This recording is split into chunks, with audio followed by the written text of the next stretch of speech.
Bonjour à tous, bienvenue à vous dans ce nouveau numéro de l'émission Ambassadeur. Pour ce jour, nous avons le plaisir de recevoir pour vous David Goulou, un jeune styliste qui est l'initiateur du célèbre défilé international Liputa Fashion Show. Sur ce plateau, il va nous expliquer sa carrière et comment il a pu s'en sortir dans ce secteur de la mode. Suivez. À Goma, comme dans bien d'autres coins de l'Est de la RDC, la vie est souvent rythmée par les échos du conflit. Pourtant, chaque édition de la Liputa Fashion Week Show allume une étincelle d'espoir et de fierté, transformant les podiums en scène de résilience, d'élégance et de culture vivante. David Goulou, originaire de l'Est de la RDC, est le cerveau derrière ce défilé qui a maintenant une portée internationale. Il incarne l'audace et le talent et a su garder le rythme pendant plus de 10 années dans ce secteur. Mesdames, Messieurs, David Goulou est l'ambassadeur du jour. Pouvez-vous vous présenter?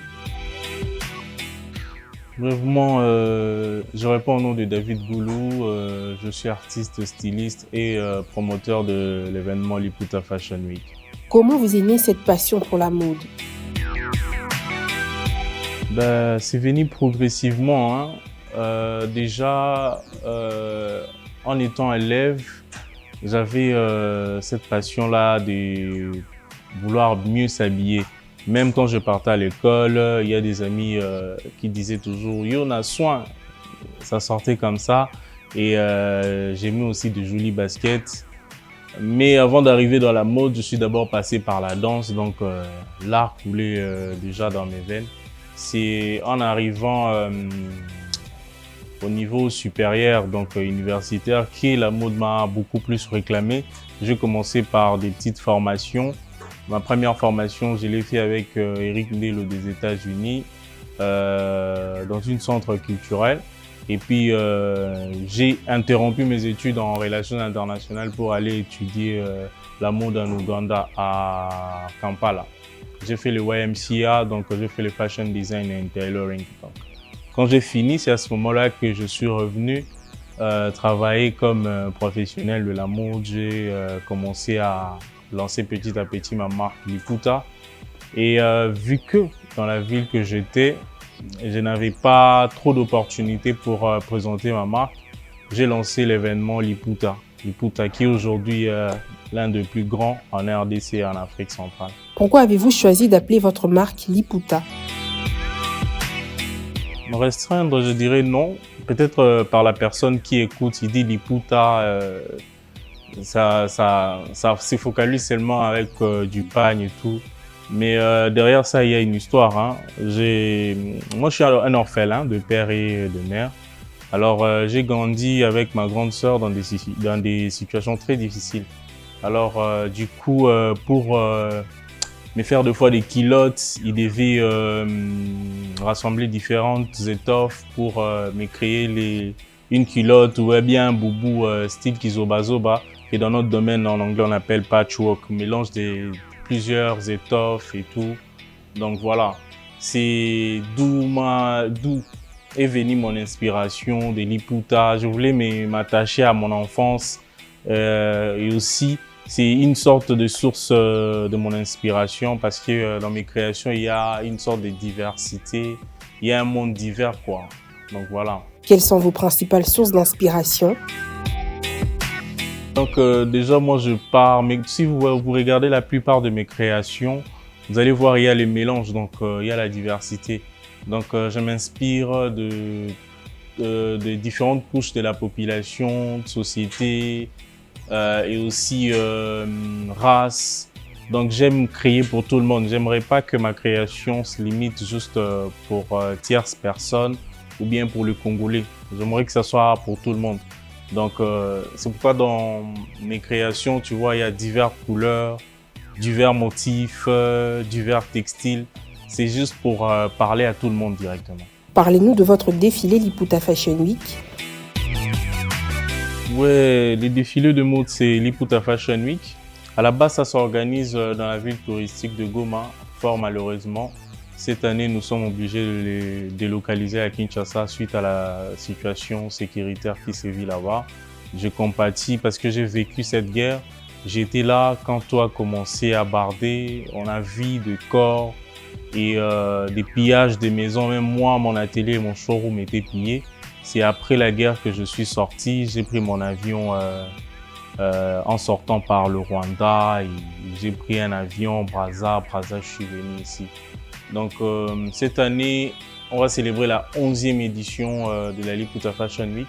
C'est un défilé de mode international qui accueille différents créateurs d'Afrique, de la France, des États-Unis, d'un peu partout quoi. Ils réclament pour venir et c'est quand même aussi l'un des événements majeurs de l'Afrique centrale en termes d'événements de mode. On a été reconnu en 2002 par l'UNESCO comme étant les événements importants de la mode qui vend l'industrie de la mode. Voilà. Le concept Liputa, c'est un défilé de mode qui réunit différents créateurs et acteurs de la mode pour vendre nécessairement leur savoir-faire en termes de vêtements, maquillage, accessoires et bien d'autres. Quelles difficultés avez-vous rencontrées lors de l'organisation de ce défilé? Oui, chaque année, c'est les challenges. Hein. Même à 11 ans, on a toujours des challenges à relever. Par exemple, aujourd'hui, on est à Kinshasa. C'est un terrain qu'on maîtrise pas assez. Donc, on sait ce qui se passe dans le secteur du sponsoring événementiel. Donc, il faut avoir des gens pour t'aider à arriver à parler à un marketeur, par exemple, et tout. Mais déjà à Goma, ben, c'était plus un peu facile parce que c'était quelque chose qui n'existait pas. Et on l'a créé. Et c'était pas facile auparavant de faire comprendre aux gens que non, la mode, les événements, les défilés des modes, mais on a ainsi s'imposé. À 10 ans d'édition à Goma, les choses étaient devenues un peu plus faciles. Hein. Tu pouvais appeler, on te reçoit. Mais durant de la première à la 6e édition, c'était le plus dur des éditions que j'ai organisées. Des fois, je mettais de mon argent, mon énergie et tout, sans même avoir un seul sponsor. Mais à partir de comme je disais, 6e, 7e, je commençais à avoir quand même des sponsors. Et déjà à la 8e, donc c'était quelque chose où il faut juste appeler et puis ça passe.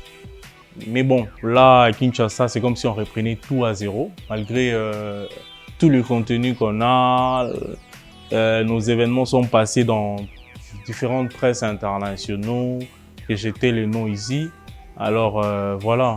Pensez-vous que le secteur de la mode est suffisamment soutenu par le gouvernement? Ben, nécessairement non, hein, parce que laissez-moi vous dire, je dois être très direct.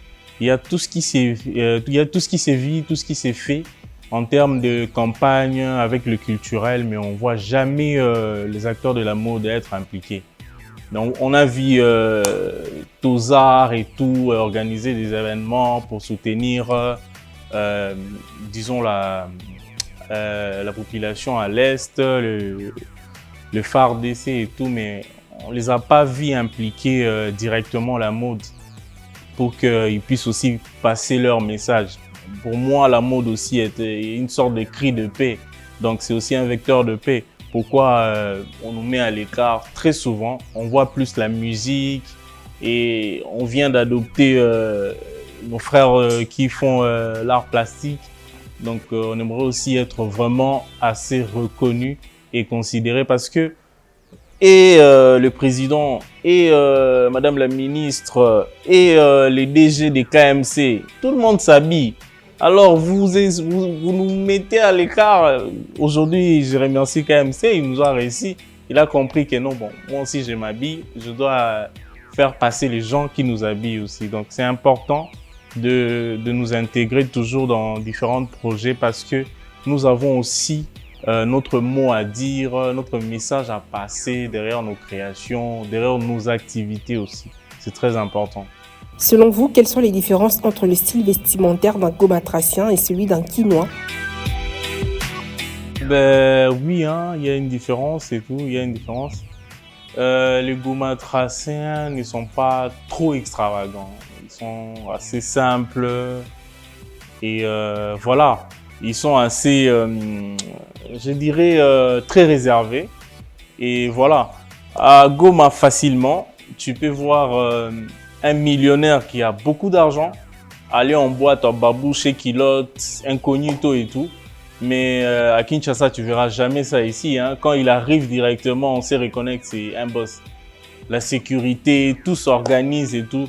Mais à Goma, quelqu'un peut peser vraiment beaucoup d'argent. Mais il reste simple, il vient prendre la bière, hein, pas du champagne, il vient prendre la bière. Il vient vivre en fait. Il vient pas pour montrer ou bien pour faire l'extravagance. Donc Kinshasa est beaucoup plus dans l'extravagance. Par contre, Goma, il est causal, donc simple. Comment avez-vous réussi à convaincre la clientèle de Kinshasa? Non, mais déjà, c'est un grand challenge. Chance, durant notre parcours, on a croisé des amis, des partenaires, que tant soit peu, on essaie de travailler avec eux. Quand notre clientèle d'ici nous contacte, on sait travailler sous les ateliers des autres pour continuer à offrir ce que nous savons faire, mais on y travaille en tout cas, on y travaille. Et aussi par les réseaux sociaux, on continue à faire connaître notre marque. Et aussi par le biais des événements que nous participons en RDC, beaucoup plus aussi à l'extérieur, ça aide à ce que tout le monde puisse connaître ça. Avez-vous un mentor qui vous inspire ou vous guide dans votre parcours? Un mentor, oui. Hein. Oui.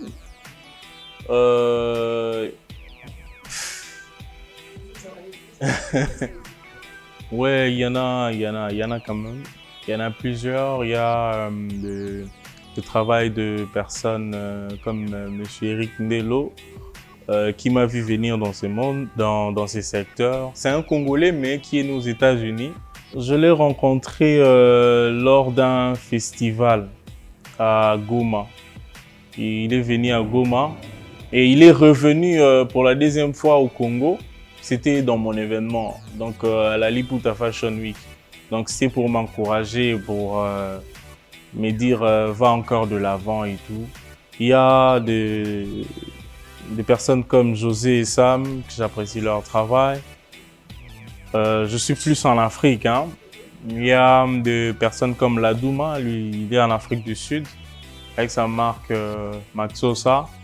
Il y a David Tala qui est aussi en Afrique du Sud. Il y a vraiment beaucoup de créateurs africains que j'apprécie et j'apprécie leur travail, ça m'inspire aussi. Nous parlez d'une pièce de votre collection dont vous êtes particulièrement fier.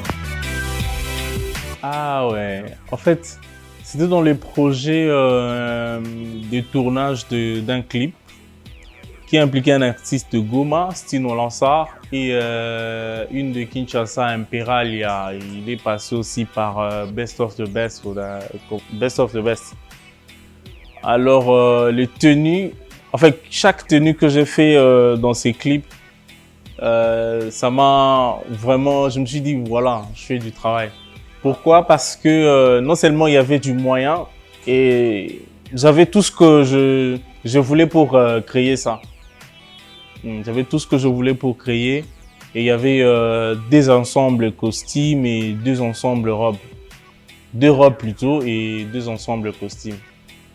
Et surtout la veste de Stino Lansar avec le toc comme le maréchal Mobutu. C'était vraiment exceptionnel. Sûrement je vous enverrai les images pour... Avez-vous bénéficié d'un accompagnement ou d'un soutien quelconque dans votre parcours? C'est venu après, hein. C'est pas venu tout de suite, mais c'est venu après. Aujourd'hui, ils sont très fiers de moi. C'est venu vraiment après. Mais voilà, mais du côté extérieur, il y a eu de soutien. Il y a eu de soutien. Des gens qui m'ont vraiment beaucoup soutenu. Comme je pense à un ami, Claude Ndayambagé. Je me rappelle à la 7e édition, il avait son entreprise qui est dans le réseau. Il a sponsorisé le 100% de l'événement. Donc les billets d'avion, les salles, le mannequin. Il a donc tout. Il a pris ça en charge. Donc c'est une personne que l'Iputa doit beaucoup en tout cas. On sait répondre toujours présent quand il a besoin de nous. Je lui fais un coucou. Claude Ndayambagé, il est à Bruxelles maintenant. Je lui fais un coucou. Quelles sont les perspectives d'avenir pour votre marque? Plein d'innovations, communication, consommation, que cela soit vulgarisé par tout le monde, que Naomi puisse porter, que les DG de KMC puissent porter, qu'ils portent déjà d'ailleurs. Donc voilà. Quel message adresseriez-vous aux jeunes qui hésitent à se lancer dans l'entrepreneuriat? Le message que je peux lancer à tous les jeunes, à tous les créateurs comme moi, c'est de ne jamais lâcher quoi. De continuer à travailler dur, un jour ça va donner. Donc ne choisissons pas le chemin de la facilité ou bien le chemin de escroquerie ou bien, je sais pas moi. Donc travaillons dans le droit chemin, faisons bien les choses et Dieu va penser à nous. Voilà, moi aujourd'hui je suis pas encore arrivé mais je suis déjà quelque part et je continue à travailler. Donc continuons à travailler, nous sommes nombreux et voilà, le monde a besoin de s'habiller. Alors, c'est notre travail. Aujourd'hui, le marché est maintenant un peu dispersé. Donc, actuellement, l'Afrique peut, c'est dire, réclamer aussi une part de gâteau pour ce qui est de l'industrie de la mode dans le monde. Donc, voilà. Un mot pour conclure. Tout ce que je vais ajouter, je suis à Kinshasa. La 11e édition de l'Iputa Fashion Week se fera aussi à Kinshasa du 30 au 31 août. Donc les créateurs, enregistrez-vous, les exposants et les sponsors, venez à nous.